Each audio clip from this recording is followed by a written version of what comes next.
ब्रह्मा, शिव, सभी देवता आए, लेकिन एक एक स्तुति कर कर ऐसी दौड़ लगाई, वापस स्वर्ग में सांस ली। उस स्वरूप को देख भी नहीं पाए। इतना भयंकर विकराल रूप कभी हमने नारायण का नहीं देखा। मां लक्ष्मी जी के पास गए। लक्ष्मी जी ने कहा, क्यों चिंता करते हो, मेरे पति देव है, अभी शांत करती हूं। लक्ष्मी जी आई और देखा और जोर की हुंकार भरी, तो लक्ष्मी जी ने तो दूसरी सांस स्वर्ग में जाकर ली। राधे राधे।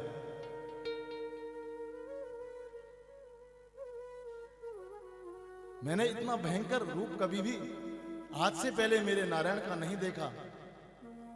अब चाहे ब्रह्मा आओ, चाहे इंद्र आओ, चाहे शिव आओ, जब तक भक्त प्रहलाद भगवान के सामने नहीं आएगा, इनका क्रोध शांत नहीं हो सकता। जैसे ही प्रहलाद जी ने प्रणाम किया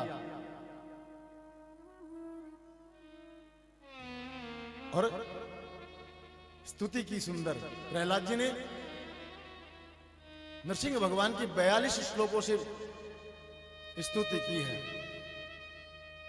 स्वपाद मूले पतितं तमर्भकं विलोक्य देव कृपया परिप्लुतम् उत्थाप्य तच्छीष्ण्य ददात् कराम्बुजं कालाहि वित्रस्तधियां कृताभयम्।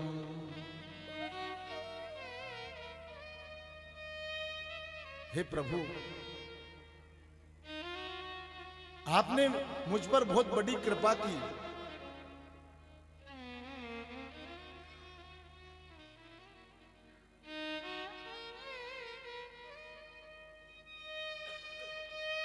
अरे मुझ में क्या देखा?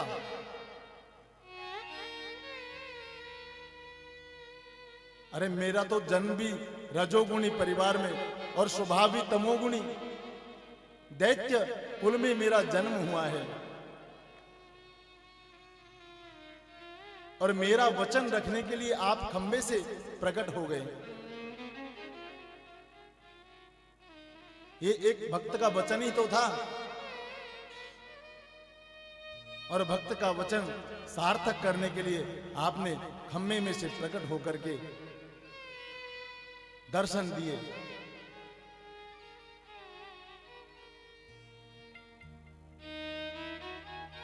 मेरे नारायण ने प्रहलाद जी को प्रणाम किया है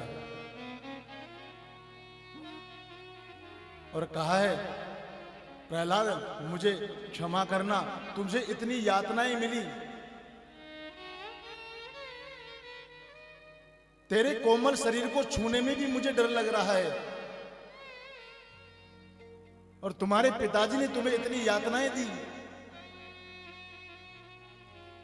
कभी पर्वत से उठाकर फेंक दिया, मारने का प्रयास किया, अग्नि में जलाने का प्रयास किया। तनिक देर हो गई मुझे आने में। तो प्रहलाद जी बोले, ये उल्टी गंगा क्यों बहाते हो प्रभु, आप मुझे क्यों प्रणाम करते हैं?